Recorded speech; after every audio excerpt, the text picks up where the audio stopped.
Shalom saudara yang dikasihi Tuhan, Jemaat GTI Bukit Zaitun Surabaya. Saat ini kita masih tetap melakukan ibadah secara online dengan streaming. Adapun jadwal ibadah yang dapat kita ikuti adalah sebagai berikut.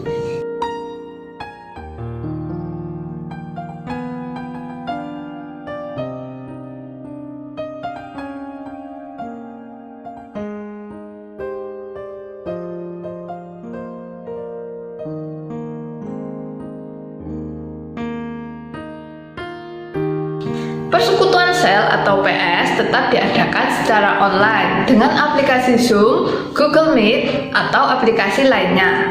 Untuk informasi lebih lanjut, saudara dapat menghubungi pimpinan PS masing-masing atau dapat menghubungi kantor gereja di nomor 031 531 2222.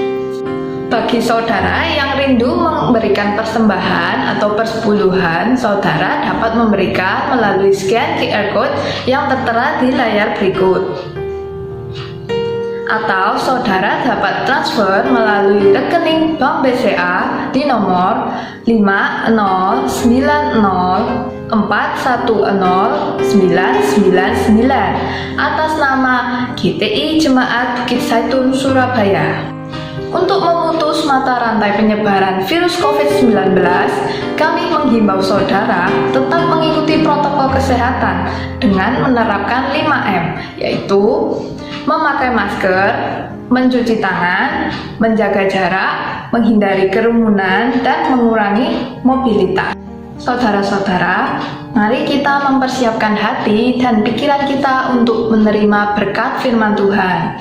Sebab itu, mari kita sama-sama menjaga suasana hadirat Tuhan di tempat kita masing-masing. Selamat beribadah, Tuhan Yesus memberkati.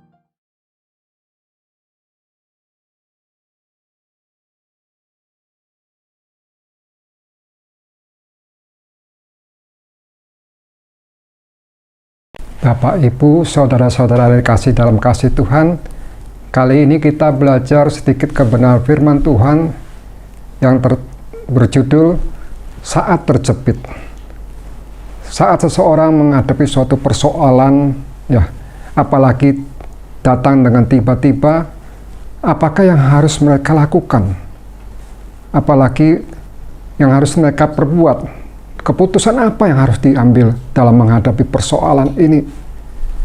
Kadang-kadang persoalan yang begitu datang dengan tiba-tiba membuat seseorang itu menjadi panik, jadi ketakutan, sehingga mereka bingung bagaimana harus mencari jalan keluar dari masalah ini.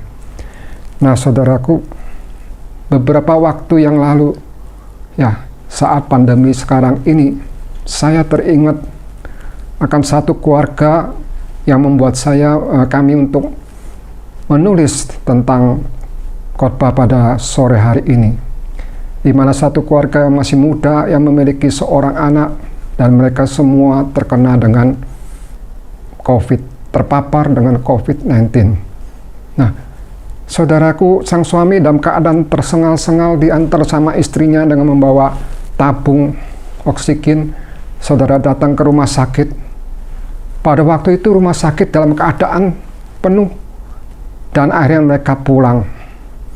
Tapi saya tidak lupa apa yang dikatakan oleh ibu yang muda ini. Dia berkata demikian, Tuhan, selama ini saya sudah menerima yang terbaik daripada Engkau, dan saya bersyukur. Dan sekarang saya menerima yang buruk ini, hal yang menimpa kami ini, saya tetap bersyukur kepadamu. Nah, saudaraku, waktu dia bersaksi seperti itu, saudara, saya berpikir, dalam menghadapi situasi seperti itu, apakah yang harus kami perbuat? Saudara tahu sendiri bagaimana seorang yang mengalami terpapar dengan COVID, saudara, tidak ada seorang yang berani mendekati. Segala sesuatu harus dikerjakan sendiri. Nah, saudaraku, dalam keadaan yang seperti itulah saya berpikir dan merenungkan, jika hal itu terjadi, apakah yang harus kita perbuat dan apa yang harus kita miliki tentu kita akan datang berdoa kepada Tuhan minta pertolongan. Tapi saya merasakan ada sesuatu yang harus kita miliki untuk mengatasi, bisa keluar daripada masalah itu. Saudaraku, maka itu saya mulai merenungkan firman Tuhan, saya cari bagaimana bisa keluar, bagaimana mengatasi masalah ini. Tentu dia akan mencari dokter yang terbaik ya, dengan perawatan, saudaraku. Tapi di saat itulah saya belajar suatu perkara. Saudaraku, ada sesuatu yang harus kita miliki di dalam hidup ini. Di saat kita menghadapi persoalan, apalagi persoalan itu persoalan yang tiba-tiba datang. Keadaan di mana tidak ada jalan keluar, semua buntu. Dan membuat sebagian banyak orang menjadi putus asa. Seolah-olah hidup ini tanpa lagi pengharapan. Nah, sore hari inilah kita belajar, saudaraku. Satu hal yang firman Allah katakan. Yang tertulis di dalam Mazmur pasal 119. Saudara, saya bacakan di dalam Mazmur pasal 119 ayat 25 dan terjemahan lama demikian bunyinya. Bahwa jiwaku lekat pada abu, hidupkan kiranya aku setuju dengan firman-Mu. Firman malam tertulis demikian bahwa jiwaku lekat pada abu.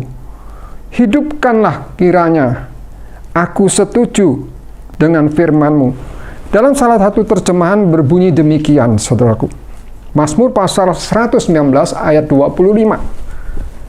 Aku sama sekali putus asa tanpa pengharapan lagi.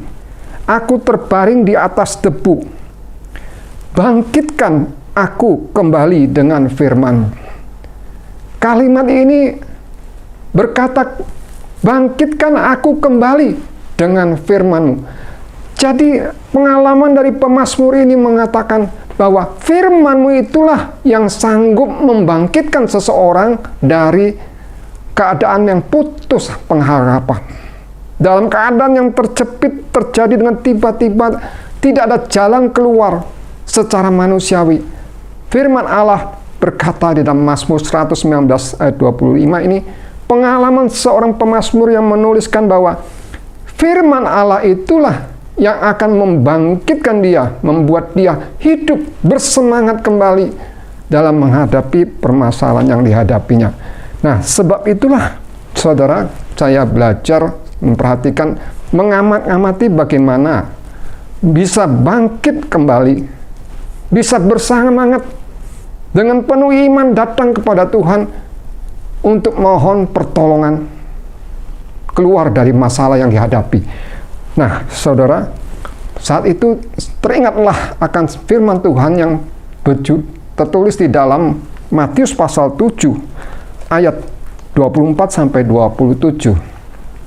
Yang berbunyi demikian, Matius pasal 7 ayat 24 sampai yang ke-27. Sebab itu barang siapa yang mendengar segala perkataanku ini serta menurut dia, ialah diumpamakan dengan seorang yang bijak yang mendirikan rumahnya di atas batu. Maka turunlah hujan lebat dan air pun bahlah, serta angin kencang bertiup dan menempuh rumah itu. Tetapi tiada ia roboh karena ia beralaskan batu. Dan lagi barang siapa yang mendengar segala perkataanku ini, tetapi tiada menurut dia, ialah diumpamakan dengan seorang yang bodoh yang mendirikan rumahnya di atas pasir. Maka turunlah hujan lebat dan air pun bahlah, serta angin kencang bertiup dan menempuh rumah itu, lalu robohlah ia, maka sangat besar robohnya itu. Kalimat ini berbunyi sangat besar robohnya rumah itu. Nah, kita semua sering mendengar tentang firman Allah yang disampaikan di dalam Matius pasal 7 ini. Waktu merenungkan firman Allah ini, Tuhan menggambarkan seorang yang mendengar perkataan Tuhan serta melakukannya disamakan dengan seorang yang membangun sebuah rumah. Nah, sama-sama mendengar firman Allah. Sama-sama mendengar. Tetapi yang satu itu mendengar dan melakukannya. Dan yang satunya lagi mendengar tetapi tidak melakukannya. Orang yang mendengar firman Allah, perkataan Tuhan dan melakukannya, ia diumpamakan, disamakan dengan orang yang membangun rumah di atas batu. Saudaraku, kalau orang membangun rumah di atas batu, mesti menggali tanahnya dengan pondasi batu. Baru dia mulai membangun rumahnya itu di atas batu itu. Nah, saudaraku, pada waktu hujan lebat turun, angin badai, saudara, kencang bertiup menapa rumah itu, dan banjir air bah melanda rumah itu. Tuhan katakan dengan jelas, Tuhan katakan bahwa rumah itu tidak akan roboh. Saudara, tidak akan roboh. Nah, rumah yang mengalami terpaan-terpaan seperti ini, hujan yang deras, angin yang kencang, dan air banjir seperti bak ini, menggambarkan rumah ini dalam keadaan posisi yang terjepit. Tidak ada jalan keluar dan dia harus menghadapi tantangan persoalan yang dihadapi ini. Tetapi Tuhan mengatakan dalam firman-Nya ini bahwa rumah ini tidak akan roboh. Nah, jikalau seseorang membangun rumah rohaninya dengan cara mendengar perkataan Tuhan, kalau kita sekarang membaca firman Tuhan, kemudian melakukannya, maka Tuhan katakan orang ini seorang yang bijaksana. Seorang yang bijaksana karena dia mempersiapkan rumah rohaninya, kehidupan rohaninya ini betul-betul berdiri di atas batu. Jadi dia persiapkan rumah ini jika pada suatu saat mengalami permasalahan yang datang bertubi-tubi, dia tidak mengalami kerobohan. Ini janji firman Tuhan bagi kita, saudaraku. Tetapi sebaliknya, jikalau seseorang yang mendengar, sama-sama mendengar, tetapi tidak melakukannya, apa yang akan terjadi? Orang ini akan mengalami kerobohan. Bahkan robohnya itu luar biasa, besar kerobohannya. Karena apa? Dia mendirikan rumahnya di atas pasir. Tidak ada kekuatan rumah ini untuk menanggung terpaan-terpaan yang datang ke atas kehidupannya. Nah, inilah yang menjadi suatu pemikiran, saudaraku. Jadi di saat menghadapi permasalahan, persoalan, ada sebagian orang tidak bisa mendapatkan jalan keluar dan menjadi putus asa, putus pengharapannya. Nah, saudara, hal ini bukan hanya berdampak bagi orang itu sendiri, tetapi juga bagi keluarganya. Karena kalau seorang sudah berkeluarga, dampaknya ini juga mengenai keluarganya. Misalnya seorang yang sudah pekerjaannya mengalami ketergangguan, penghasilannya berkurang, saudaraku, sekarang padahal kebutuhan rumah tangganya setiap hari harus dipenuhi. Nah, apa yang akan dihadapi? Bagaimana cara menghadapinya ini? Dia mengalami jalan buntu, tidak ada pertolongan. Tapi Tuhan katakan dalam firman-Nya, ada sesuatu yang menarik perhatian bagi saya adalah, saudara, ada sesuatu yang kita harus miliki dalam hidup ini. Sehingga kita bisa berdiri teguh.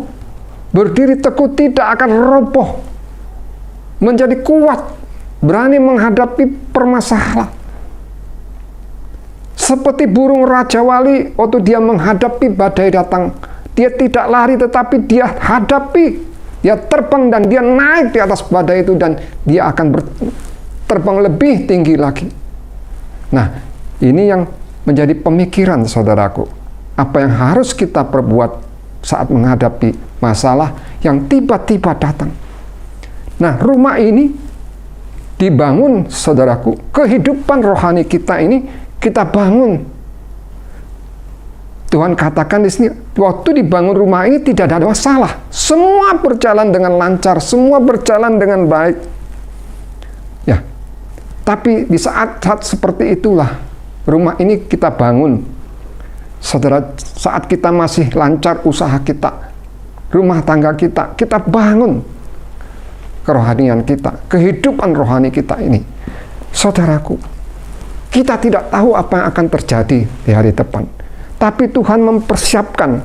Kalau kita mempersiapkan diri kita ini, kehidupan kita ini, saudaraku, pada waktu masalah datang, kesukaran datang, saudara tidak akan mengalami kerobohan. Saudaraku, tidak akan mengalami putus asa. Saudara, sebab itulah saya selidiki bagaimana persoalan ini. Kita pelajari banyak kehidupan dari hamba-hamba Tuhan yang tertulis di dalam firman Allah.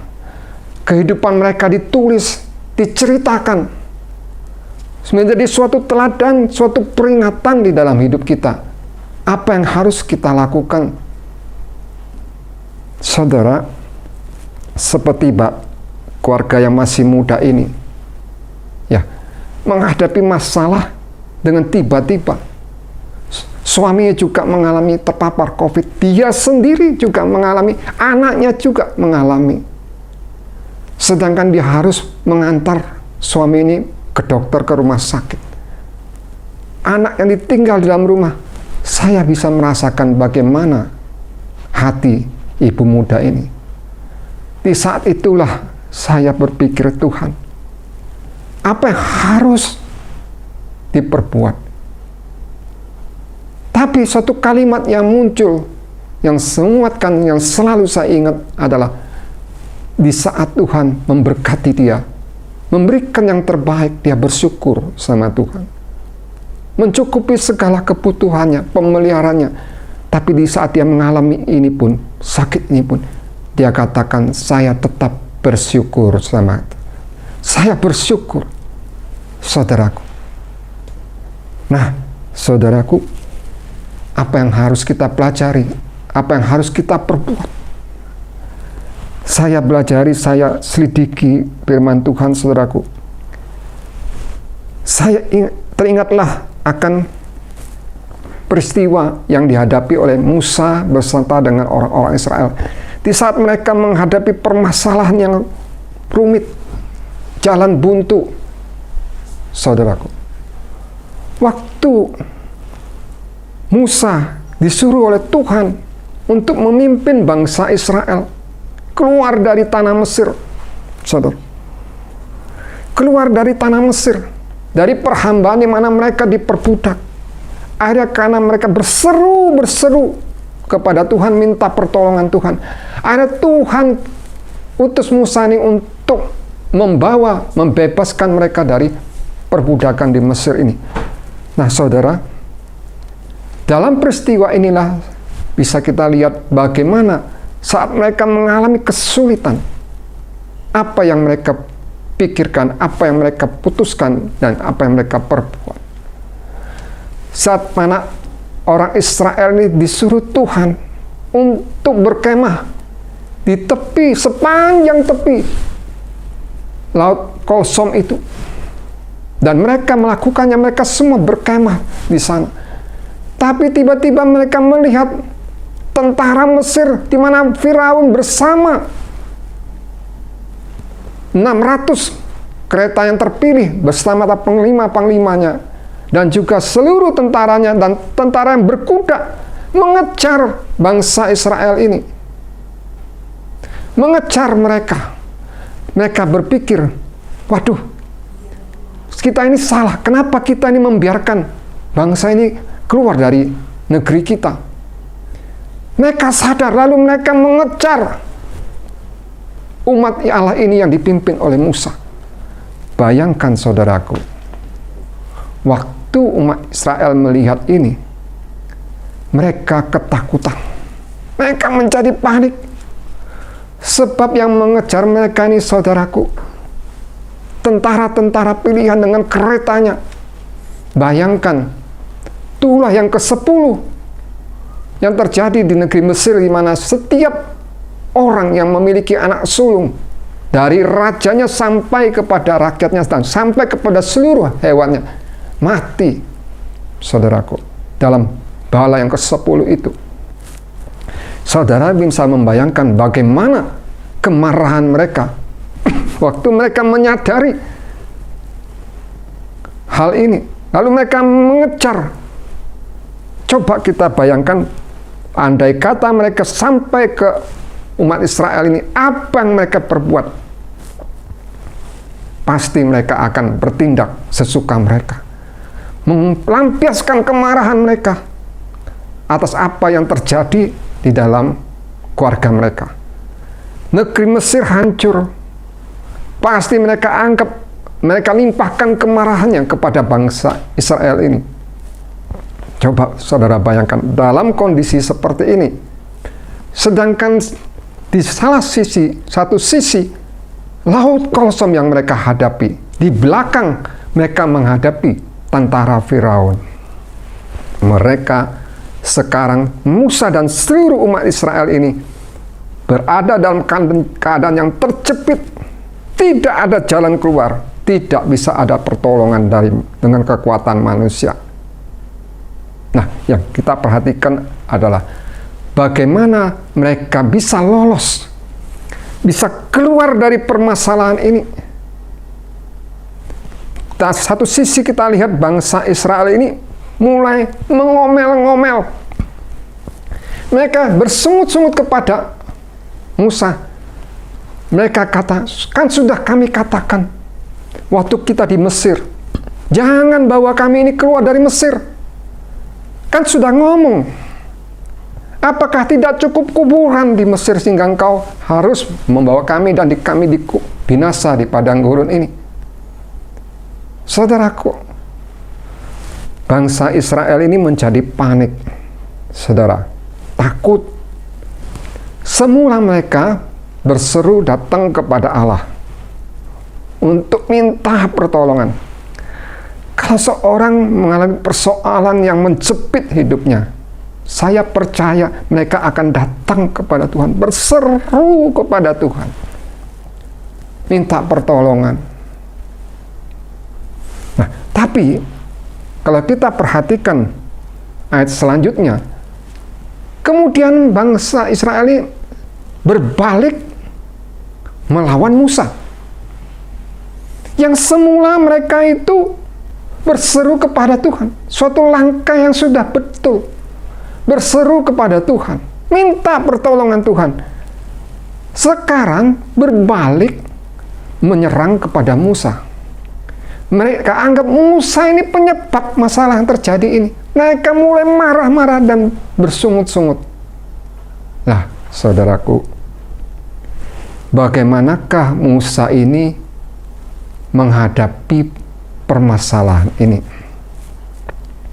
Bagaimanakah Musa ini memimpin bangsa Israel supaya bisa lolos dari kejaran tentara Firaun beserta dengan Firaunnya sendiri dan laskarnya, kereta berkuda yang terpilih 600, belum lagi tentaranya dan tentara yang berkuda. Bayangkan saudaraku, Musa bukan hanya terjepit di satu sisi laut kosong yang terbentang di depan mereka, satu sisi lagi di belakangnya ini tentara Firaun. Satu sisi lagi Musa ini menghadapi bangsa Israel ini yang marah, bersungut-sungut, ngomel kepada dia. Tekanan yang dialami oleh Musa ini, saudaraku, bukan tekanan yang biasa. Dalam keadaan seperti itu, Musa ini punya alasan untuk memarahi bangsa Israel ini, untuk membalas. Tapi yang heran, Musa ini tidak melakukan seperti itu. Nah, ini yang saya ingin pelajari bersama dengan saudara pada sore hari ini. Bagaimana dan apa yang dimiliki Musa, apa yang dia lakukan. Nah, kalau kita perhatikan di dalam Keluaran pasal 14 itu, mulai ayat pertama, di sana Tuhan sudah memberitahu kepada Musa terlebih dahulu apa yang bakal terjadi. Musa sudah diceritakan oleh Allah bahwa Firaun ini akan sadar bahwa mereka akan mengejar bangsa Israel. Mereka sadar kok bangsa ini dilepaskan dan mereka mengejarnya. Sudah Tuhan ceritakan, beritahukan lebih dahulu kepada Musa. Dan Tuhan juga mengatakan bagaimana apa yang akan terjadi dan bagaimana cara lepaskan diri keluar dari permasalahan ini. Nah, ini yang Tuhan sudah katakan lebih dahulu kepada Musa. Itu kita bisa baca dalam Keluaran pasal 14 ayat 1 sampai yang kelima. Jadi Tuhan sudah ceritakan lebih dahulu. Nah, kita pelajarilah bagaimana Musa ini seorang yang dipimpin, yang dipakai oleh Tuhan untuk melepaskan bangsa Israel, bisa mempunyai hubungan yang demikian eratnya dengan Tuhan. Sampai Tuhan itu berbicara muka dengan muka kepada Musa ini. Saudaraku, seorang yang berbicara berhadapan dengan Allah. Nah, bagaimanakah Musa bisa mengalami seperti itu? Saudaraku, ini kita perlukan di saat kita menghadapi permasalahan, apalagi masalah itu tiba-tiba datang. Persiapan apa yang harus kita miliki di saat-saat seperti itu? Nah, melalui pelajaran inilah kita belajar bagaimana Musa itu menghadapi, memimpin, menanggung masalah ini, sehingga bangsa Israel ini bisa lolos, bisa keluar dari kejaran tentara Firaun ini, selamat menyeberangi Laut Kolsom. Bahkan apa yang dikatakan kepada Musa, dia tidak melawan, dia tidak membantai, bersungut-sungut, tidak bertengkar dengan orang Israel. Tetapi pada waktu itu Musa lalu mengatakan, tentara Mesir, orang Mesir yang kau lihat pada hari ini, tidak akan kau lihat selama-lamanya. Saudara, dari mana Musa bisa berkata demikian? Bahwa Allah yang akan berperang gantimu. Engkau tetap diam saja, engkau hanya melihat, tidak ikut turun tangan, tapi Tuhan yang berperang gantimu. Dan orang Mesir yang kau lihat ini, tentara ini, dan tidak akan kamu lihat lagi. Saudaraku, karena Musa sudah mendengar dari Allah apa yang Allah akan lakukan kepada bangsa Mesir ini. Nah, karena apa? Tuhan akan menyatakan kemuliaannya kepada bangsa Mesir ini. Bahwa Allah itu Allah yang Maha Kuasa. Supaya orang Israel juga tahu bahwa Allah yang memimpin mereka itu bukan Allah yang sembarangan, tetapi Allah yang berkuasa, Maha Kuasa. Nah, ini yang kita pelajari, saudaraku. Jadi, kalau kita perhatikan siapa Musa ini, selama 40 tahun di negeri Mesir, di istana Firaun, Musa ini seorang yang dihormati, sangat dihormati, seorang yang mulia di hadapan pegawai-pegawai istana, juga di hadapan daripada rakyat Mesir. Dia orang yang dihormati. Dan Musa ini suatu ketika dia ingin menjenguk saudara-saudara umat Israel ini. Wah, waktu itu dia lihat seorang Mesir lagi memukul, berkelahi dengan seorang Ibrani. Lalu orang Mesir langsung dibunuh oleh Musa. Kemudian mayatnya ditimbun di bawah pasir. Tapi pada suatu saat apa yang dilakukan oleh Musa ini ketahuan. Dan dia menjadi takut dan lari dia ke Midian. Lari dia ke Midian, saudaraku. Di sana dia tinggal 40 tahun. Saudaraku. Nah, apa yang dilakukan, apa yang diperbuat oleh Musa selama 40 tahun di negeri Midian ini tidak banyak ditulis. Saya pelajari, saudaraku, dia menikah dengan anak daripada Bapak Yetro yang bernama Sipora, mempunyai 2 orang anak. Satu namanya Gersom, satu namanya Eliezer. Saudaraku, apa yang terjadi dan bagaimana kehidupan Musa selama di Midian ini? Ini yang menjadi pemikiran, saudaraku. Kerjaannya adalah menggembalakan domba daripada mertuanya. Itu kerjaan dari Musa setiap hari di sana. Nah, saudara, sekarang Musa ini harus berhadapan dengan orang-orang di negeri Midian ini. Bagaimana dia berinteraksi dengan keluarga daripada Sipora ini dan masyarakat di sana. Tidak dituliskan bagaimana kehidupan Musa ini. Tidak banyak. Di dalam, saudaraku, firman Allah ditulis suatu saat Tuhan itu mau membunuh Musa. Tetapi Sipora kemudian dengan cepat menyunatkan anak-anaknya. Saudaraku, sehingga Tuhan undur, tidak jadi membunuh untuk Musa. Seperti yang tertulis dalam Keluaran pasal 4 ayat 24 sampai 26.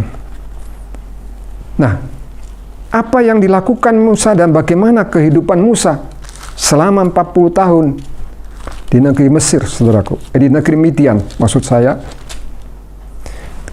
Keluaran pasal 4 ayat 24 sampai 26.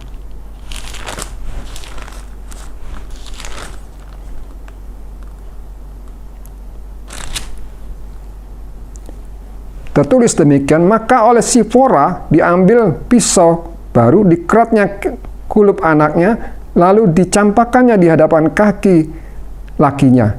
Katanya bahwa sesungguhnya engkaulah seorang mempelai darah bagiku.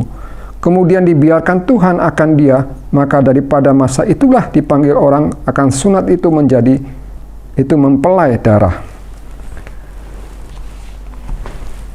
Dari manakah Sipora ini mengerti tentang hal itu, saudaraku?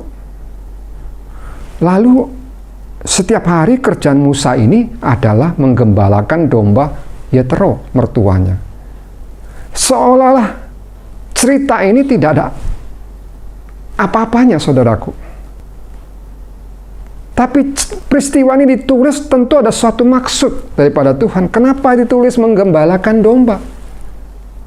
Ada lagi, saudaraku, dalam Keluaran pasal 18 saat Musa berada di padang gurun Sinai, mereka kemudian Yetro, mertuanya ini menjenguk Musa, mengantarkan istri Musa, Sipora, dan kedua anaknya. Kemudian di sana Yetro memberikan nasihat banyak kepada Musa bagaimana dalam menangani persoalan bangsa Israel ini. Di situ kita bisa melihat bagaimana hubungan antara Yetro dengan Musa. Begitu baik hubungan mereka. Nah, setelah mengamati sebagian kecil, sangat sedikit keterangan yang kita peroleh dalam hidup Musa ini. Tetapi kenapa itu ditulis? tentu ada maksud Tuhan. Setiap hari kerjaannya adalah menggembalakan domba. Setiap hari dia gembalakan. Mengapa sampai istrinya mengerti tentang hal sunat ini? Dari mana istrinya tahu? Pastilah Musa yang cerita kepada keluarganya ini. Musa pasti menceritakan tentang Allah Israel kepada keluarganya. Mereka mengenal dan mendengar tentang Allah Israel ini. Selama 40 tahun Musa berada di Midian, di tengah-tengah keluarganya. Musa melayani keluarganya. Musa melayani keluarganya. Di dalam pekerjaannya, menggembalakan dombanya, dia kerjakan dengan baik. Sekalipun itu domba-domba mertuanya, dia kerjakan dengan baik. 40 tahun di Midian dalam masa persiapan daripada Musa sebelum diutus oleh Allah untuk memimpin bangsa Israel ini keluar dari Mesir. 40 tahun persiapan yang Tuhan berikan, Tuhan adakan proses bagi Musa ini. Jadi selama dia bekerja menggembalakan domba, di sanalah berlangsung proses itu. Di dalam keluarganya dia mengalami pengolahan daripada Tuhan. Waktu Tuhan bertemu dengan dia, mengutus dia, Musa ini mengalami perubahan. Di manakah Musa yang dulunya seorang gagah berani? Waktu melihat seorang Mesir memukul orang Ibrani, langsung dia bunuh. Sekarang dia tidak berani waktu Tuhan mengutus dia. Di mana keberanian Musa itu? Di mana Musa yang dulu seperti itu? Saudaraku, Musa sekarang tidak berani lagi mengandalkan kekuatannya. Dulu dia pikir waktu dia menolong umatnya, umat Allah itu mengerti bahwa dia dipakai Tuhan untuk menolong umatnya. Tapi sekarang Musa tidak berani lagi bersandar kepada kekuatan. Dia bersandar kepada Allah Israel. Nah, saudaraku, pelajaran apakah yang kita dapat dari peristiwa ini? Jika saudara saat ini sedang bekerja, mempunyai suatu pekerjaan sendiri, atau saudara mempunyai suatu pekerjaan di mana saudara bekerja kepada seseorang sebagai seorang karyawan. Di tengah-tengah pandemi ini kita banyak tinggal di dalam rumah. Nah, di saat-saat seperti itulah kita diproses oleh Tuhan, dipersiapkan oleh Tuhan. Jadi kehidupan kita bekerja setiap hari, kita melayani di dalam keluarga kita ini, itu bukan semata-mata berlalu seperti itu hari demi hari. Ada sesuatu yang Tuhan ingin kerjakan, ada sesuatu yang Tuhan ingin kita mengerti apa yang Tuhan kehendaki di dalam kehidupan kita. Jadi saudara pun, sekalipun saudara bekerja, di saat saudara bekerja itulah Tuhan mengolah saudara, mempersiapkan saudara. Dan di saat saudara di dalam keluarga, di sanalah saudaraku, Tuhan juga mempersiapkan saudara. Itu persiapan yang Tuhan adakan. Nah, saudaraku, coba kita bayangkan, saudara ya. Coba kita bayangkan, andai kata waktu Israel itu menghadapi tentara Firaun yang mengejar mereka. Mereka, andai kata pada waktu itu mereka mengajak Musa untuk bersama-sama berseru kepada Tuhan, ceritanya akan lain, saudaraku. Ceritanya akan lain. Saudaraku, di dalam firman Allah dituliskan bahwa bangsa Israel itu sampai 10 kali bersungut-sungut kepada Tuhan. Di dalam Bilangan pasal 14 ayat 22 tertulis demikian. 10 kali mereka bersungut-sungut. Di dalam terjemahan lain dikatakan bahwa mereka itu menolak Tuhan, tidak mau mempercayakan dirinya kepada Tuhan atau mentaati Tuhan. 10 kali sampai akhirnya Tuhan berkata, mereka yang bersungut-sungut ini tidak akan masuk di dalam tanah Kanaan. Mereka jatuh di padang gurun, meninggal, mati di sana. Tidak bisa melihat janji Tuhan, tidak bisa mengalami apa yang Tuhan janjikan, yaitu negeri Kanaan. Mereka dengar, tetapi mereka tidak percaya. Mereka bersungut-sungut dan mereka tidak mau percaya bahwa Tuhan memimpin mereka, mempersiapkan mereka. Mereka tidak mau taat. Tetapi seandainya mereka tidak bersungut-sungut dan mereka mau bersama-sama dengan Musa berseru kepada Tuhan, ceritanya akan lain hidup mereka. Kita lihat Yosua dan Kaleb tidak ikut apa yang mereka perbuat. Akhirnya 2 orang ini bisa masuk di tanah Kanaan. Nah, andai kata mereka tidak bersungut-sungut, tidak ngomel-ngomel, tidak bertengkar dengan Musa. Coba kita lihat ya.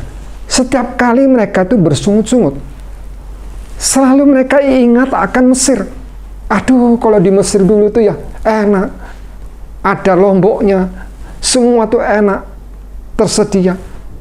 Sekarang kami ini kehausan, sekarang kami ini tidak makan lagi. Airnya jadi pahit, tidak ada air. Coba waktu di Mesir semua tersedia. Padahal, kenapa Tuhan sampai melepaskan mereka keluar dari Mesir? Karena mereka di Mesir diperhamba, mereka menderita. Sampai mereka berteriak kepada Tuhan supaya mereka dibebaskan. Apakah mereka tidak ingat bagaimana penderitaan di Mesir itu?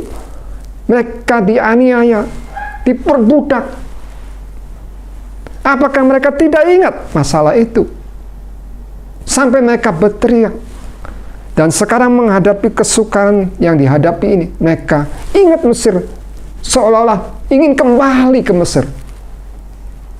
Memang orang Israel sudah keluar dari Mesir, tapi Mesir tidak keluar dari hati mereka. Setiap kali mereka menghadapi kesulitan, kata-kata itu serupa. Ingat Mesir, masa kurang kuburan di Mesir sehingga engkau menguburkan kami di padang gurun ini. Ini kata-kata yang selalu diulang. Berarti dalam hati mereka ada seperti itu. Akhirnya mereka, saudaraku, tidak bisa masuk ke negeri Kanaan. Hanya gara-gara tidak percaya dan bersungut-sungut kepada Tuhan. Tapi heran, saudaraku, heran kalau saya perhatikan bagaimana Musa ini, waktu menghadapi persungutan Israel ini, yang apa yang dia lakukan? Musa datang kepada Tuhan. Dia datang kepada Tuhan. Dia ceritakan permasalahan. Kalau kita boleh katakan, Musa itu curhat kepada Tuhan. Dia keluarkan isi hatinya. Apakah Musa ini tidak pegel? Apakah Musa tidak pernah merasa berat memimpin bangsa Israel ini? Tapi Musa ini ceritakan semua permasalahannya kepada Tuhan. Dia ceritakan kepada Tuhan. Nah, saudaraku, permasalahan dia katakan, masakan bangsa ini aku yang melahirkan. Sehingga saya ini harus seperti seorang pengasuh mengasuhi bayi-bayi ini. Dan membawa mereka, memimpin mereka ke dalam negeri Kanaan. Dia katakan, saya merasa berat beban ini. Tapi dia tidak ceritakan di hadapan orang Israel. Tapi di saat dia datang sama Tuhan, dia cerita dia. Kesusahannya, permasalahannya dia cerita. Heran, Tuhan itu selalu menghiburkan dia, selalu menolong dia, menguatkan dia. Nah, saudaraku, ini satu sifat yang harus kita miliki. Saudaraku, di saat kita dalam satu keluarga, di dalam kita bekerja, di dalam keluarga itulah kita melayani. Musa mengalami perubahan-perubahan saat dia berada di dalam keluarga, di dalam pekerjaan. Dan sekarang lebih berat lagi dia menghadapi lebih kurang 2 juta umat Israel dengan bermacam-macam sifat mereka. Yang sampai Tuhan katakan bangsa ini bangsa tegar tengkuk, tidak mau nurut, selalu memberontak. Bahkan Musa katakan, saudaraku, aku sudah mengenal engkau. Sejak aku mengenal engkau, engkau adalah kalian adalah bangsa yang tegar tengkuk. Sejak Musa itu mengenal bangsa ini, dia sudah tahu bangsa ini bangsa yang tegar tengkuk. Tapi Musa mau bersama-sama dengan bangsa ini. Apakah dia tidak tahu bahwa akan terjadi kalau ada masalah bagaimana sikap bangsa ini? Tapi Musa mau 40 tahun bersama-sama dengan bangsa ini, menjadi juru syafaat waktu Tuhan murka mau membinasakan bangsa ini. Musa datang menjadi penengah, mohonkan ampun. Waktu Miriam saudaranya kena kusta, Musa ini langsung minta ampun kepada Tuhan untuk saudaranya ini. Dan Tuhan mendengar, mengabulkan permintaan Musa ini. Dikatakan Musa ini seorang yang lembut hatinya pada zaman itu. Tuhan berkata kepada Maryam, Tuhan itu berbicara kepada nabi-nabinya dengan penglihatan dan mimpi. Tetapi kepada Musa ini, Tuhan berbicara berhadap-hadapan muka. Waktu mau dibinasakan, waktu Tuhan marah kepada Harun pun, saudara laki-lakinya, kakaknya Musa ini, Musa datang kepada Tuhan mohon pengampunan. Waktu di Gunung Sinai di mana Harun juga ikut-ikutan membuat berhala itu, menyembah kepada berhala itu. Nah, saudaraku, kita melihat di sini, di saat menghadapi permasalahan, ya, Musa bisa datang kepada Tuhan dan memberikan firman Allah kepada bangsa Israel. Memberikan firman Allah, menguatkan bangsa ini, menasehati bangsa ini. Tapi tetap saja dia 40 tahun terus tetap bersama sampai dia meninggal di Bukit Nebo. Saudaraku, tetap bersama. Dia tidak tinggalkan bangsa ini pulang ke Midian, tidak. Tapi dia sama-sama bangsa ini selama 40 tahun. Senang susah bersama-sama. Begitu juga kita, saudaraku. Dalam satu keluarga, senang dan susah selalu bersama. Permasalahan yang timbul dihadapi bersama. Saudara, Mazmur 133 di sana tertulis, saudaraku. Dalam suatu terjemahan tertulis demikian, betapa mengagumkannya dan betapa menyenangkannya apabila kaum keluarga hidup dalam kerukunan, karena kerukunan itu sama berharganya. Seperti minyak pengurapan yang harum semerbak yang dicurahkan di atas kepala Harun, lalu mengalir ke janggutnya dan sampai pada pinggiran jubahnya. Saudaraku, pengolahan apa yang Tuhan salah satunya di dalam keluarga kita? Misalnya, saudaraku, kalau dalam keluarga ini sering terjadi pertengkaran, masalah kecil sudah bertengkar hebat, saudaraku. Apalagi dalam masalah yang besar. Dalam keadaan kondisi seperti sekarang, penghasilan berkurang, saudaraku. Kebutuhan tetap harus dipenuhi. Saudara, apa yang harus dilakukan? Tuhan katakan, kerukunan itu sama berharganya dengan, saudaraku, sama berharganya dengan pengurapan. Dan kerukunan itu juga menyegarkan. Seperti embun dari Gunung Hermon turun ke atas bukit-bukit Sion. Nah, sini kita belajar. Ada suatu hal yang harus kita rubah dalam hidup kita.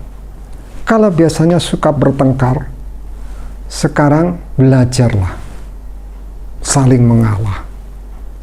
Saling menolong satu yang lemah. Yang kuat menolong yang lemah. Memberikan firman Tuhan. Mendoakan. Saudaraku, keadaan akan jadi berubah. Pertengkaran itu tidak akan menyelesaikan masalah. Akan menguras kekuatan rohani kita. Kemarahan itu tidak mengerjakan kebenaran di hadapan Allah. Nah, saudaraku, apa yang terjadi kalau menghadapi persoalan? Kita bersatu.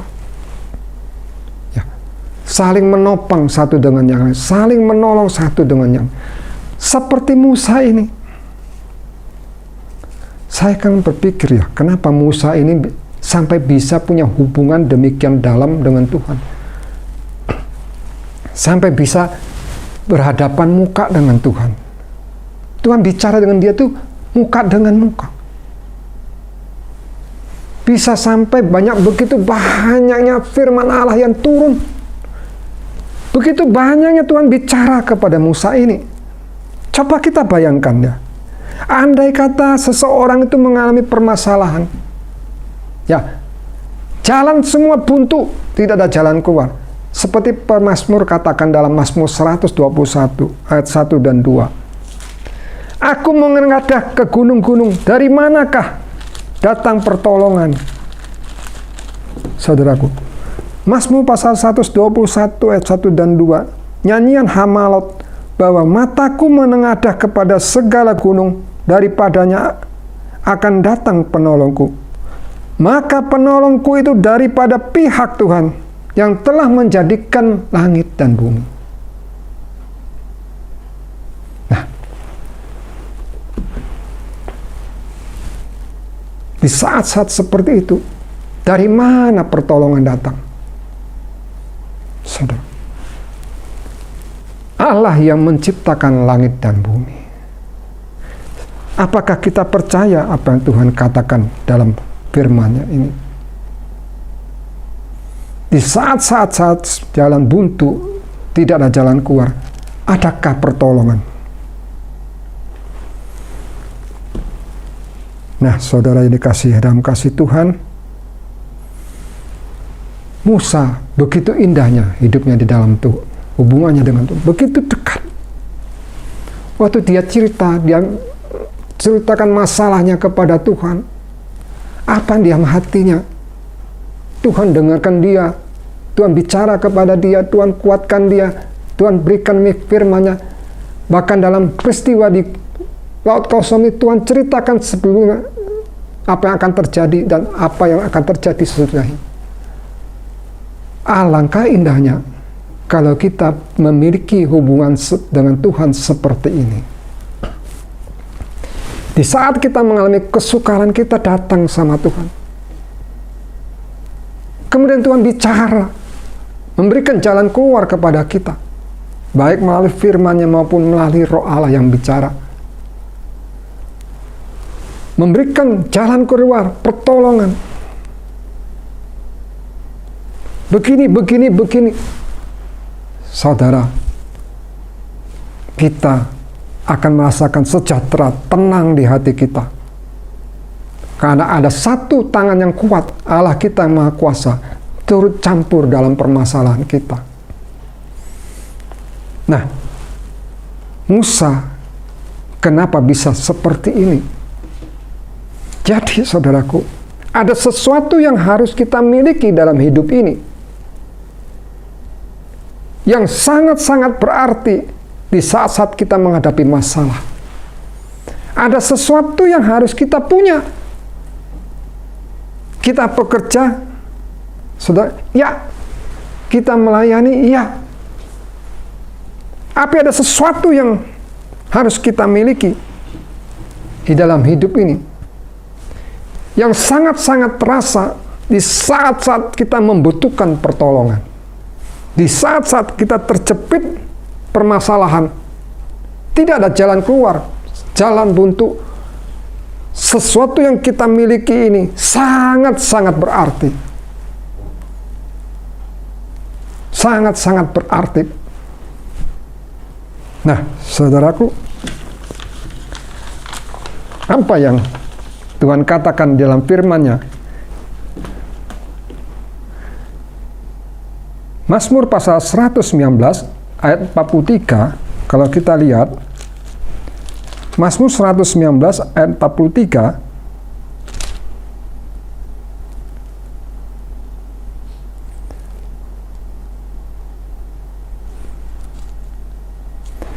dalam terjemahan lama berbunyi demikian,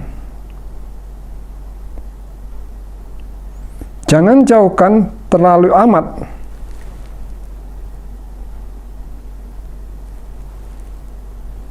perkataan kebenaran itu daripada mulutku, karena haraplah aku akan segala hukum-Mu. Dalam terjemahan lain dikatakan, jangan biarkan aku melupakan firman-Mu, karena firman-Mu adalah satu-satunya harapanku.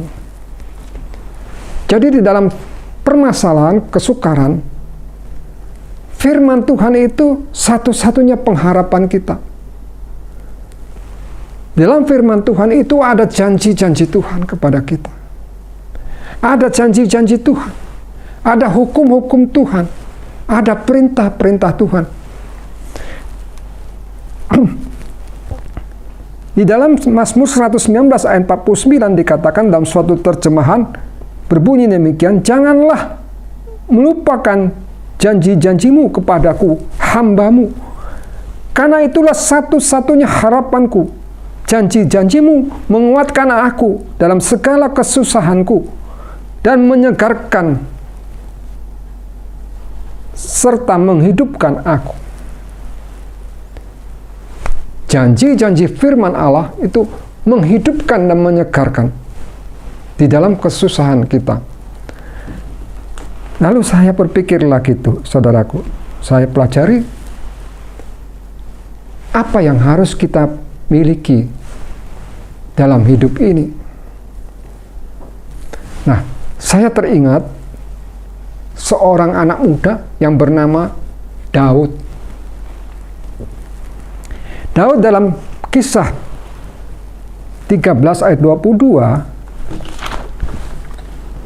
ditulis demikian, setelah sudah dipecatkan Allah, lalu diangkatnya Daud menjadi raja bagi mereka itu.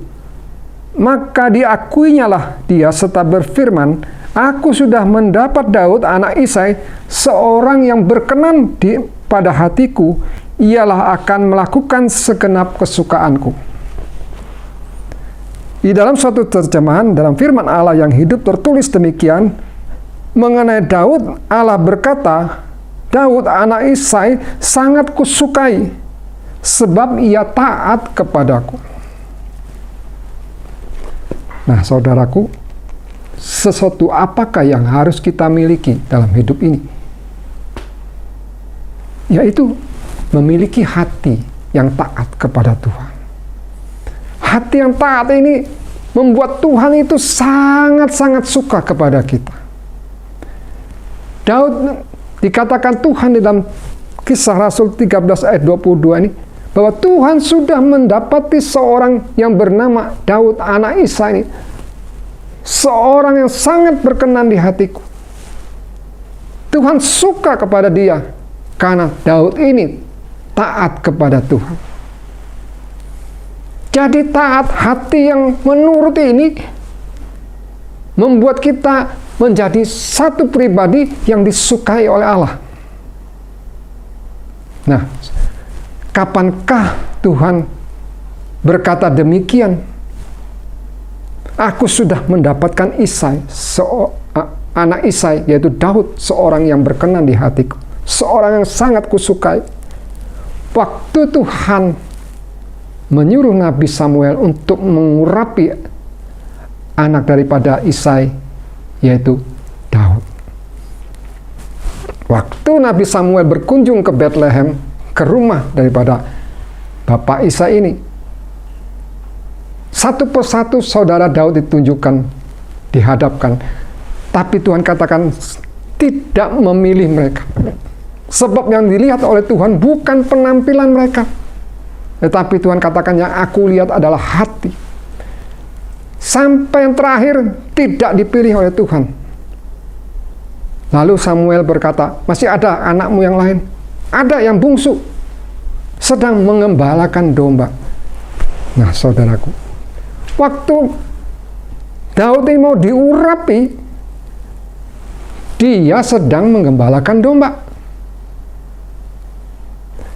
Kapankah Tuhan mengakui dan menilai Daud seorang yang sangat disukai oleh Allah semasa dia menggembalakan kambing domba orang tuanya, saat dia berada di tengah-tengah keluarganya? Lah ini saudaraku, saat gimana kita berada, apa yang kita kerjakan, biarlah kita juga belajar menjadi satu pribadi yang taat kepada Tuhan. Seperti Daud ini, Tuhan menilai, melihat apa yang dilakukan. Di dalam kitab Mazmur juga dikatakan sejak kecil Daud ini sudah taat kepada Tuhan. Mazmur kalau 119 saudaraku, luar biasa apa yang dialami, apa yang pengalaman hidupnya Daud ini dengan Tuhan. Dia katakan demikian, Tuhan itu, Allah itu memberikan hukum-hukumnya. Saudaraku, itu tertulis di dalam Mazmur 119 ayat 1-9. Tuhan itu memberikan hukum-hukumnya supaya ditaati. Dia katakan di dalam Mazmur 119 ayat pertama, berbahagialah segala orang yang jalannya betul dan yang kesukaannya adalah Taurat Tuhan. Berbahagialah orang yang sungguh-sungguh menaati hukum Allah.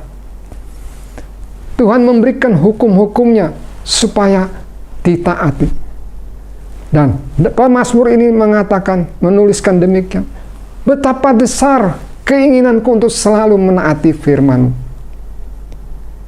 Nah, di saat Tuhan mengajar dia bersyukur kepada Tuhan. Bagaimana dia katakan, sebagai ucapan syukurku ini apa yang harus kuberikan kepada Tuhan? Yaitu, dia katakan, sebagai ucapan syukurku kepada Tuhan, atas apa yang Tuhan berikan, ajarkan kepadaku. Yaitu dia mulai hidupnya, mematutkan hidupnya ini sesuai dengan hukum-hukum Tuhan, perintah-perintah Tuhan. Sehingga, waktu dia melihat, waktu dia membandingkan dengan melihat kehidupannya, dibandingkan dengan hukum-hukum Allah itu, Daud ini tidak merasa malu. Sebab hidupnya bersih. Ketaatannya kepada firman Allah, hukum-hukum Allah, perintah-perintah Allah, membuat dia itu hidupnya bersih di hadapan Allah. Sehingga dia tidak usah merasa malu.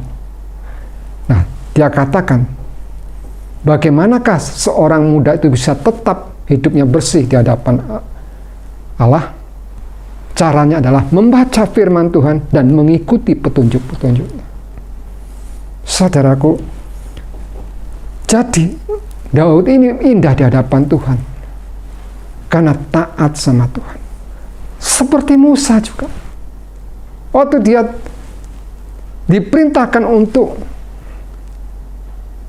memimpin, pergi ke Mesir, memimpin bangsa Israel keluar dari negeri Mesir, semula dia menolak.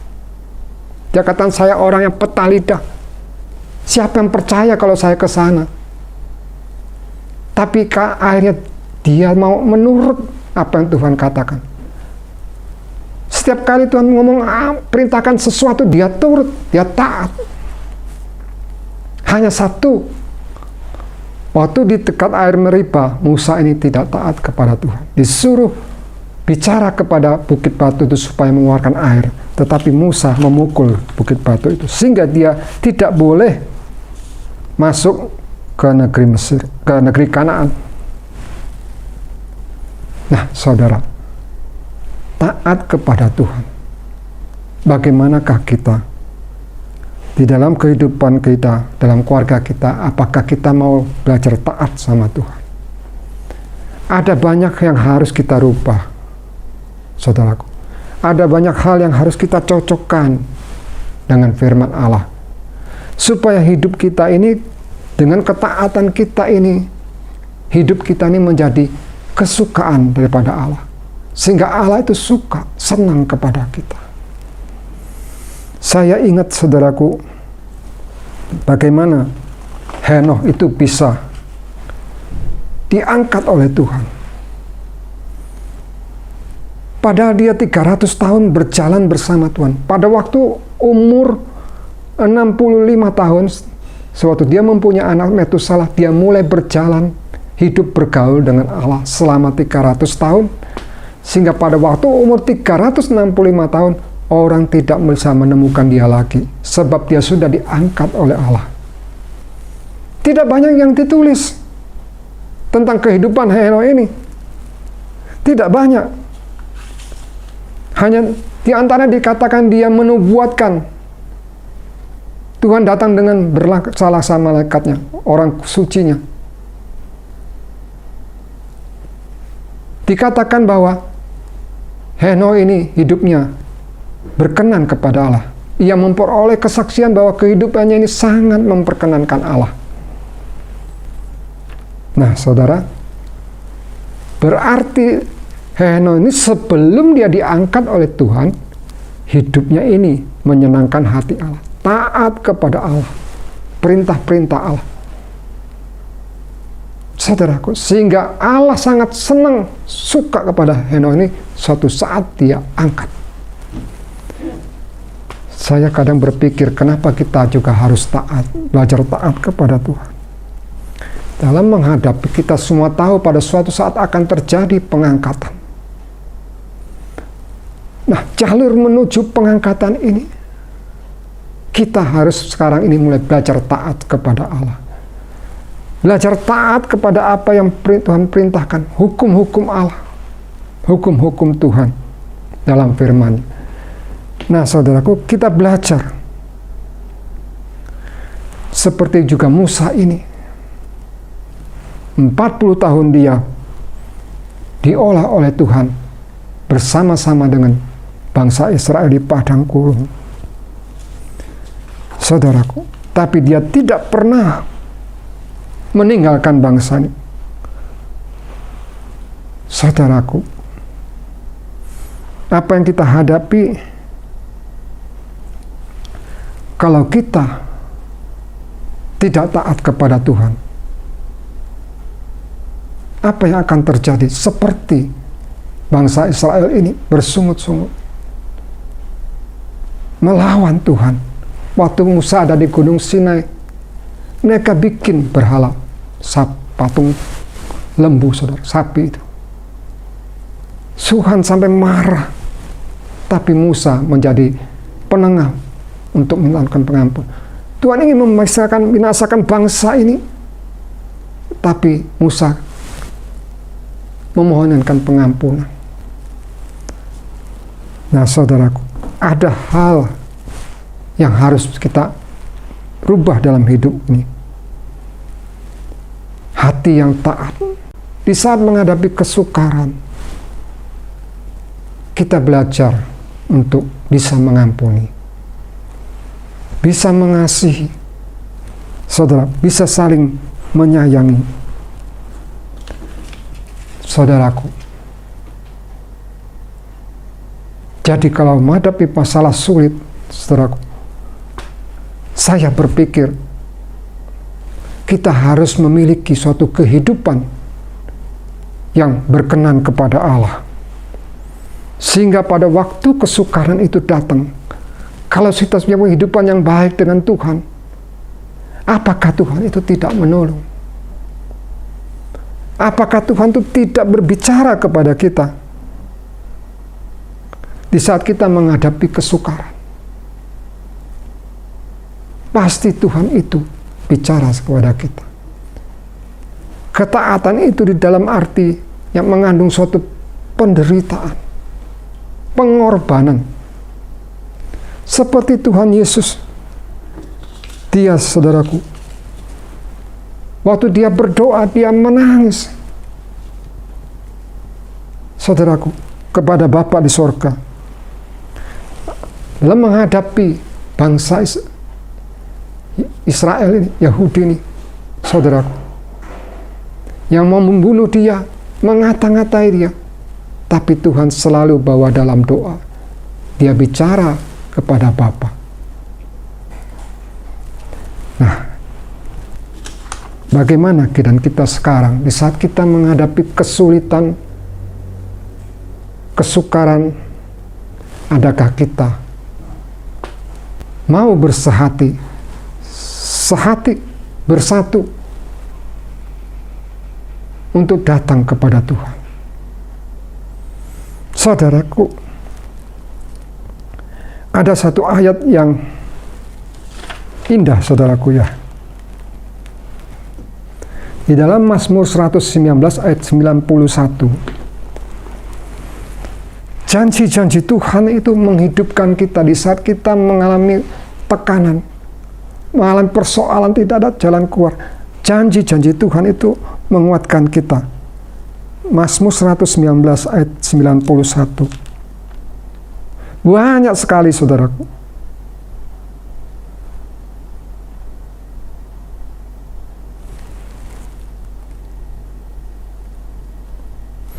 Mazmur 119 ayat 91.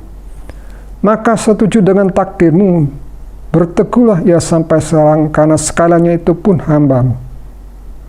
Jikalau kiranya Tauratmu bukan segala kesukaanku, niscaya lamalah sudah karam aku dalam kesukaranku. Saudaraku, di dalam Mazmur 93,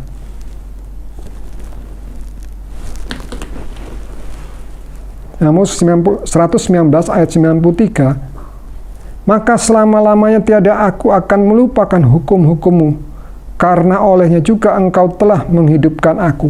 Mazmur 119 ayat 93. Sekali-kali tiada aku akan melupakan hukum-hukummu, karena olehnya juga engkau telah menghidupkan aku. Dalam suatu terjemahan dikatakan, sekali-kali aku tidak akan mengesampingkan hukum-hukummu, tidak akan mengenyampingkan, saudaraku, karena engkau telah menggunakannya untuk memulihkan sukacitaku dan kesehatanku. Karena Tuhan menggunakan hukum-hukumnya ini untuk memulihkan sukacita kita dan kesehatan kita. Jadi pemazmur ini tidak mau mengesampingkan, menyingkirkan hukum-hukum Tuhan. Tapi dia belajar, dia taati. Karena hukum-hukumnya inilah, hukum-hukum Allah ini digunakan oleh Allah untuk memulihkan sukacitanya dan kesehatan tubuhnya. Saudara,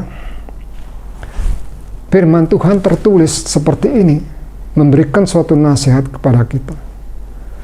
Hukum-hukum Allah itu bisa membuat kesehatan tubuh kita dipulihkan.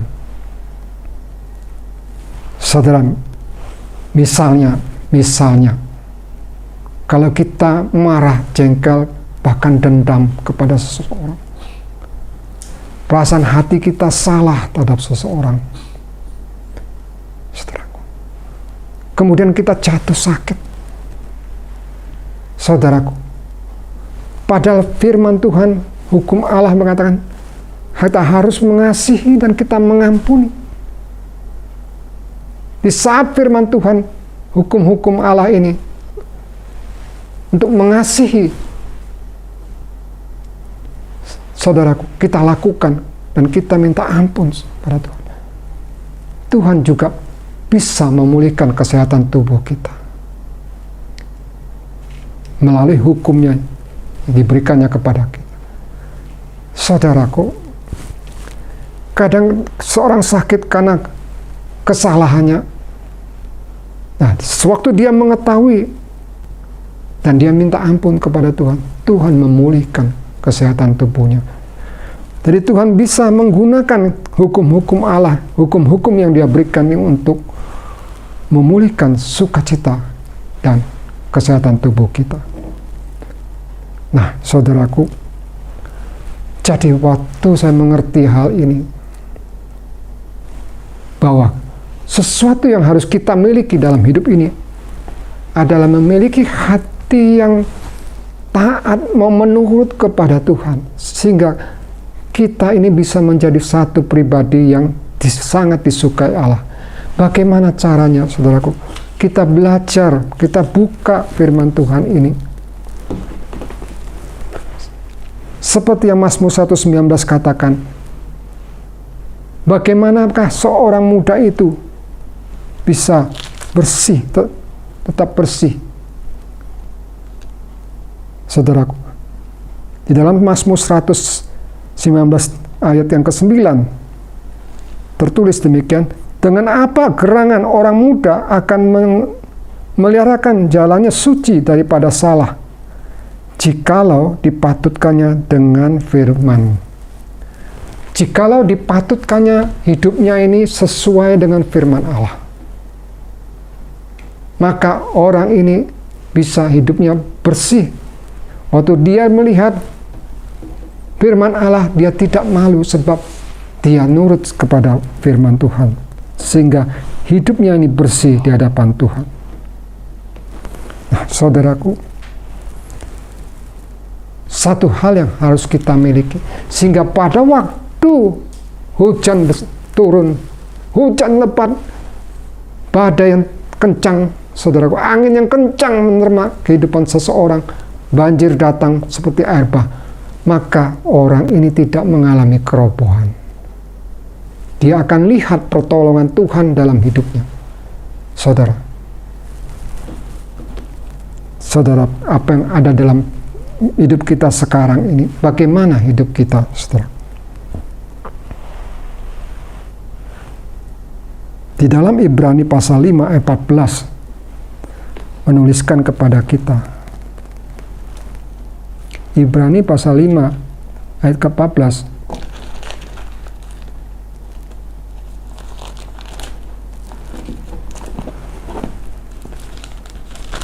Saya bacakan dalam terjemahan lama. Ibrani pasal 5 ayat ke-14. Tetapi makanan yang biasa itulah bagi orang akil balik, yaitu kepada orang yang oleh sebab biasa menggunakan akalnya dapat membedakan baik dan jahat.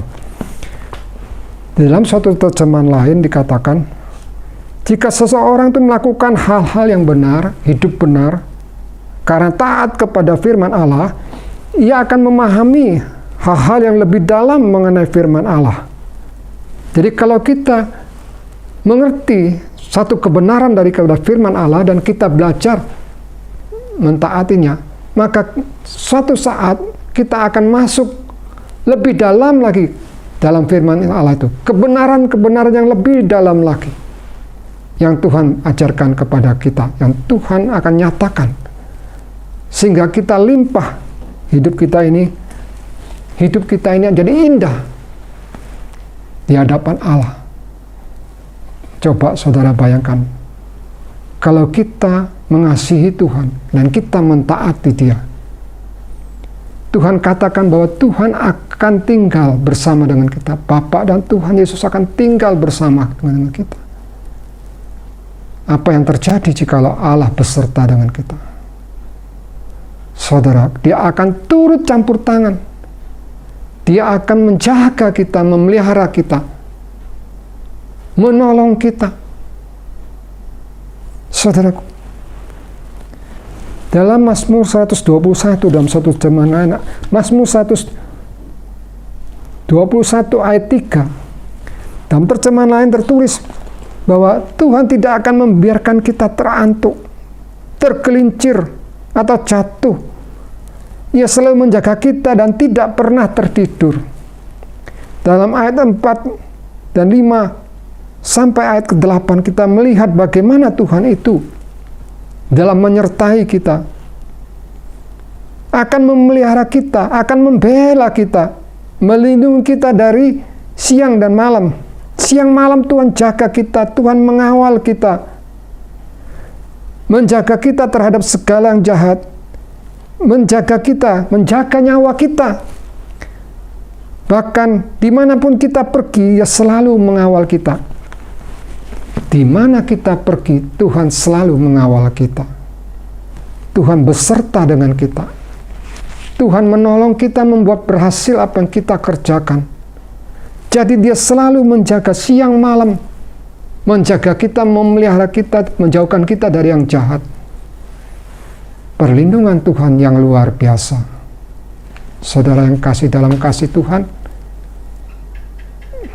pernahkah kita terpikir kalau Tuhan beserta kita?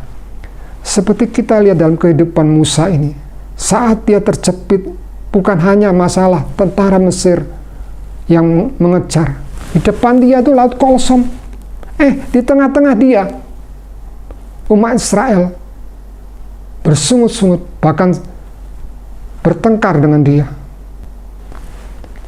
Dia keadaannya begitu terjepit.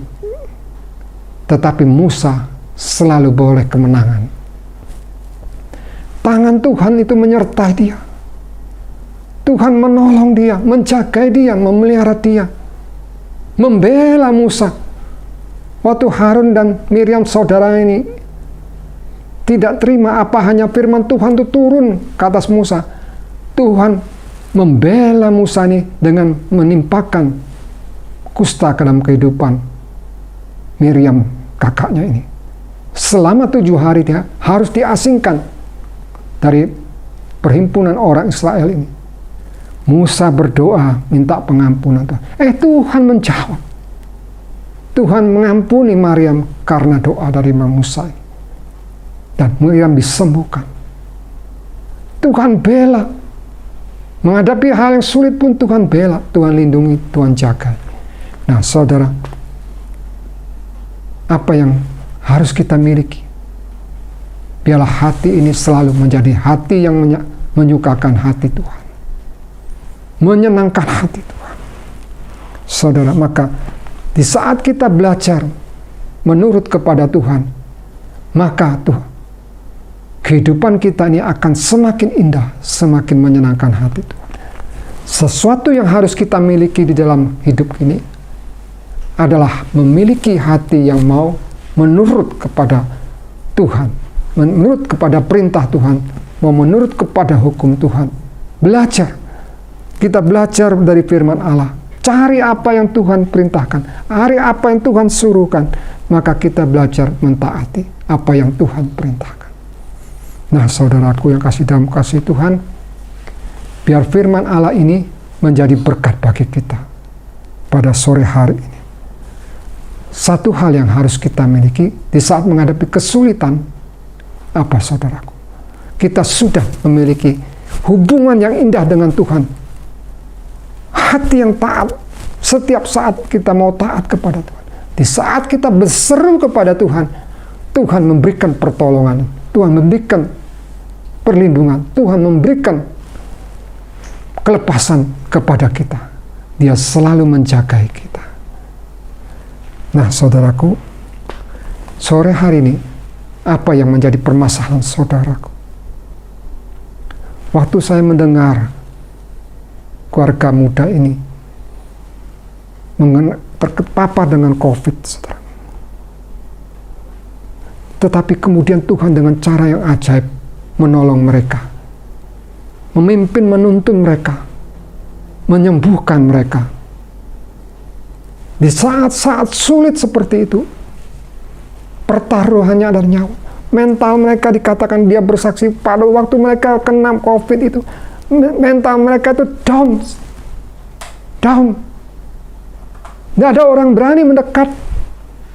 Mereka harus mengerjakan sesuatu untuk diri mereka, dengan diri mereka sendiri.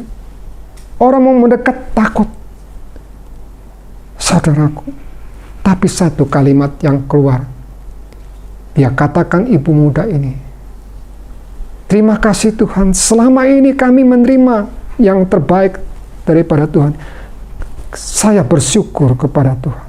Sekarang mengalami seperti ini, saya tetap bersyukur kepada Tuhan.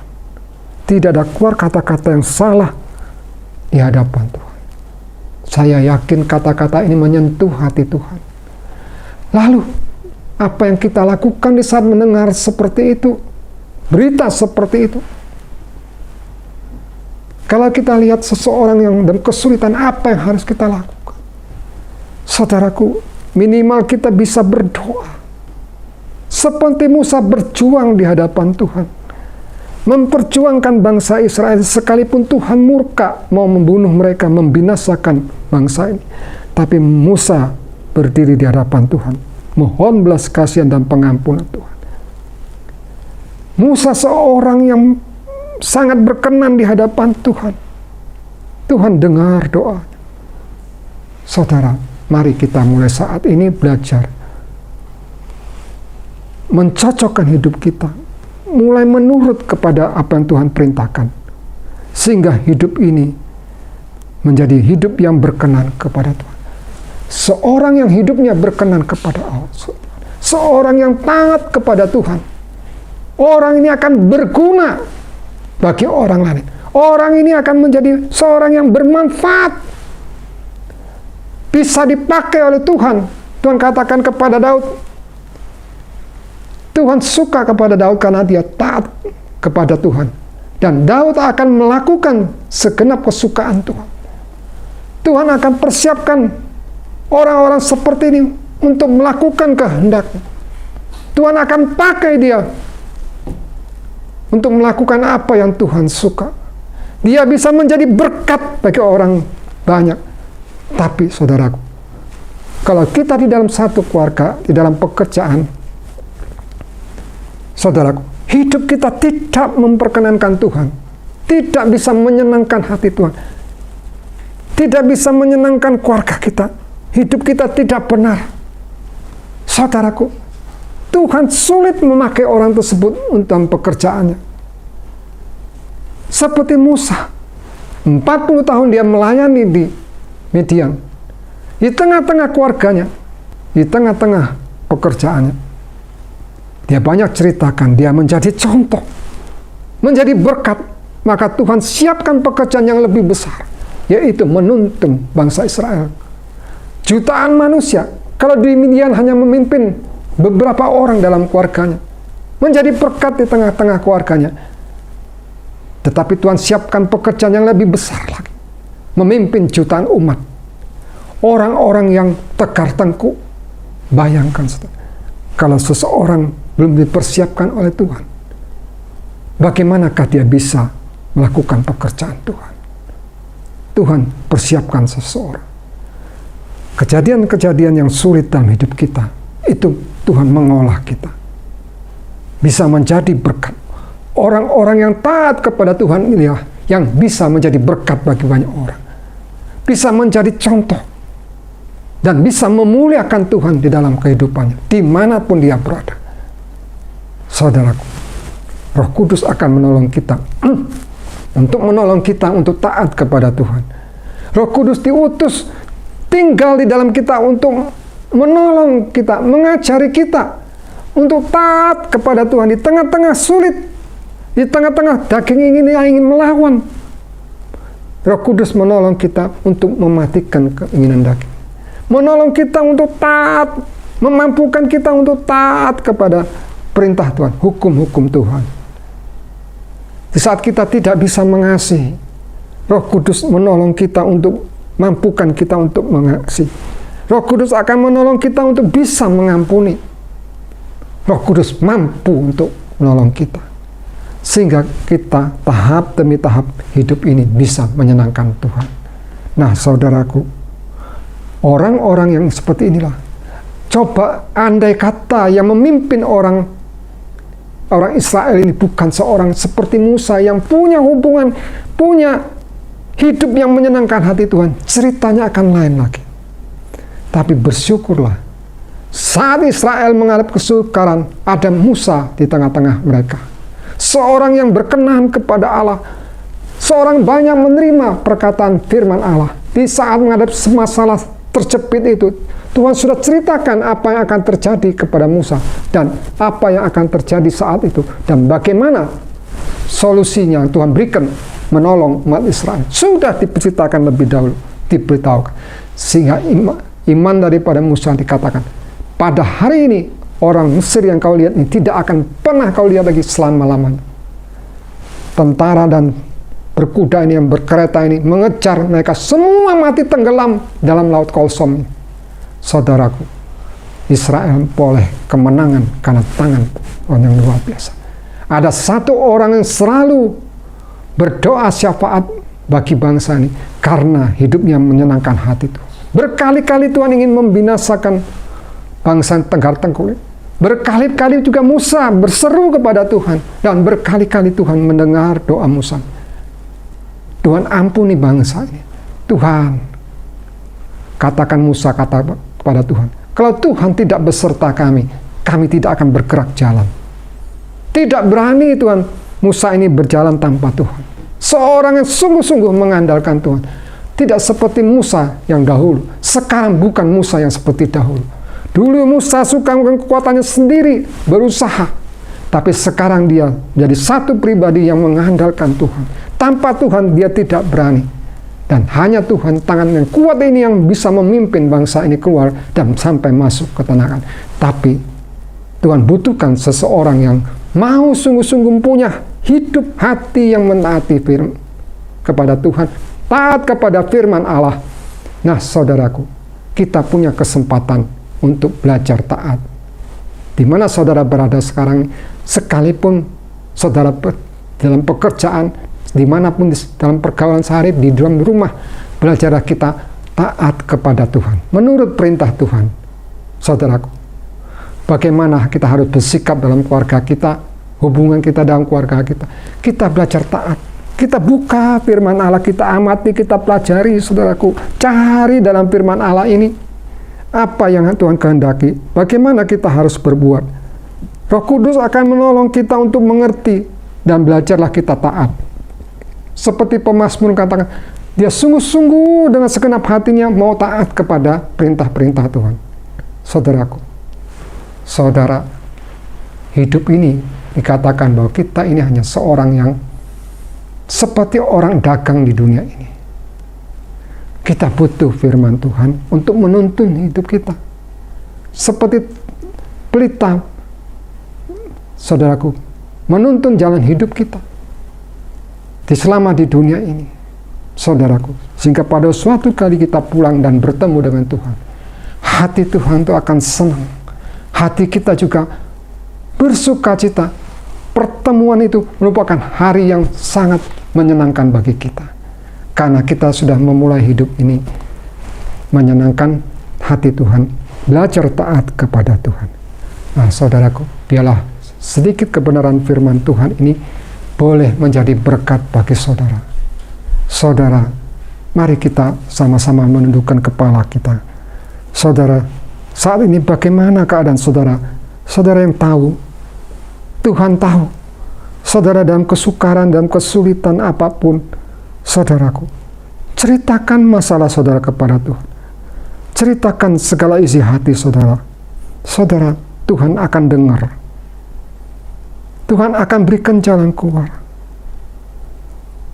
Tapi saudaraku, satu hal yang harus kita tahu, saudara, memiliki hati yang mau menurut kepada Tuhan.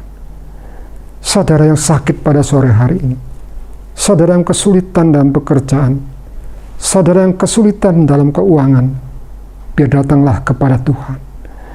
Cari Tuhan, berseru kepada Tuhan. Baca firman Tuhan, apa yang Tuhan kehendaki. Firman Tuhan berkata, Tuhan, Berilah aku pengertian. Beri aku pengertian mengenai apa yang Tuhan kehendaki. Supaya aku bisa melihat, supaya aku dapat melihat, mengalami mujizat-mujizat Tuhan. Supaya kita bisa melihat mujizat Tuhan, pertolongan Tuhan, kita minta Tuhan, pengertian dari Tuhan, apa yang Tuhan kehendaki dalam hidup kita. Tuhan akan bicara langsung kepada saudara, dan juga Tuhan akan bicara melalui firman-Nya. Berseru kepada Tuhan, saudaraku. Kalau hari ini belum ada pertolongan daripada Tuhan, tetap saudara datang kepada Tuhan. Tetap saudara ceritakan hati saudara, permasalahan saudara, minta tolong kepada Tuhan. Pasti Tuhan akan menolong saudara. Bapak Surgawi, terima kasih kesempatan sore hari ini kami belajar sedikit kebenaran Tuhan. Masih banyak Tuhan yang masih kurang dan kami alami. Masih banyak yang kami perlukan. Setiap kali kami baca firman Tuhan, terasa masih banyak yang kurang Tuhan. Masih banyak yang kami butuhkan ya Tuhan. Rasa-rasa tidak ada cukup waktu untuk kami belajar Tuhan. Selama kami hidup, masih banyak yang harus kami ketahui, yang belum kami ketahui ya Tuhan. Biar Engkau juga berkenan ya Tuhan, membukakannya bagi kami, sehingga kami mengerti apa yang Kau kehendaki ya Tuhan. Tuhan, berikan kepada kami, karuniakan kepada kami hati yang mau menurut ya Tuhan, hati yang suka akan firman-Mu ya Tuhan, agar kami di dalam dunia ini bisa berjalan Tuhan, hidup sesuai dengan kehendak Tuhan, taat kepada Tuhan. Tuhan, tolong dalam kesukaran umat-Mu, biar Tuhan melawat mereka, menolong mereka ya Tuhan. Yang sakit Tuhan sembuhkan, yang kesukaran Tuhan, keuangan Tuhan cukupi. Saudara yang butuhkan pertolongan Tuhan, biar saudara saat ini menaruh tangan saudara di dada saudara. Biar Tuhan melawat saudara saat ini, mendengar doa saudara, berbicara pada saudara. Walaupun firman Tuhan disampaikan penuh dengan kekurangan ini, tapi Tuhan akan bicara lebih lanjut bagi saudara, menerangi hati saudara, saudara yang sakit berseru, saudara yang kesukaran keuangan, kesukaran masalah keluarga, biar Tuhan bicara sama saudara, mengingatkan kepada saudara apa yang Tuhan kehendaki. Maka saudara akan melihat, maka saudara akan melihat, maka saudara akan melihat pertolongan daripada Allah, karena Tuhan tidak pernah membiarkan saudara, meninggalkan saudara. Dia selalu mengamat-ngamati dan mendengar, melihat kesukaran saudara. Seperti Tuhan melihat kesukaran bangsa Israel. Mereka berseru kepada Tuhan di tengah-tengah negeri Mesir. Tuhan melihat, Tuhan kemudian menolong mereka. Kalau bangsa Israel ini yang dalam kesukaran, perhambaan, perbudakan dosa di negeri Mesir ini, Tuhan tolong, apalagi saya dan saudara yang sudah ditebus oleh darah Yesus. Tuhan sudah menebus kita dengan nyawanya, darahnya sendiri. Masakan persoalan kita ini tidak ditolong oleh Tuhan, pasti Dia akan menolong saudara dan saya. Berserulah dan percayalah akan apa yang Tuhan katakan firman. Meskipun secara pikiran kita tidak, rasanya sulit, rasanya kok mustahil. Tapi kalau Tuhan berfirman kepada saudara, bicara kepada saudara, seperti Dia bicara kepada Musa, maka Israel pun mengalami pertolongan, kelepasan daripada Tuhan. Maka kita pun juga akan mengalami pertolongan dan kelepasan. Sebab firman Allah ini berkuasa. Terima kasih Bapak Surgawi. Kami percaya Engkau mendengar doa kami. Bapak, terima kasih. Dan Engkau mengabulkan setiap permintaan doa umat-Mu ini. Terima kasih ya Tuhan. Dalam nama Yesus Kristus kami minta padamu. Sekarang angkat tangan saudara di hadapan Tuhan. Biarlah damai, sejahtera, dan pertolongan kasih daripada Bapa kita yang luar biasa. Lebih daripada Bapa kita di duniawi ini, yang sangat-sangat mengasihi saudara. Dan daripada Tuhan Yesus kasih anugerahnya yang sudah berkorban untuk menebus kita semua. Masakan segala persoalan kita pun tidak ikut serta, tidak ditolong oleh Tuhan. Pasti Tuhan anugerahnya limpah kepada kita. Dan juga Roh Kudus yang dikaruniakan, yang tinggal dalam kita, memimpin hidup kita, menolong kita taat kepada firman-Nya. Pasti juga menanggulangi masalah yang kita hadapi setiap hari-hari. Itulah janji firman Tuhan bahwa Roh Kudus akan menolong menanggulangi masalah yang kita hadapi sehari-hari. terima kasih. Di dalam nama Yesus Kristus yang percaya, katakan amin.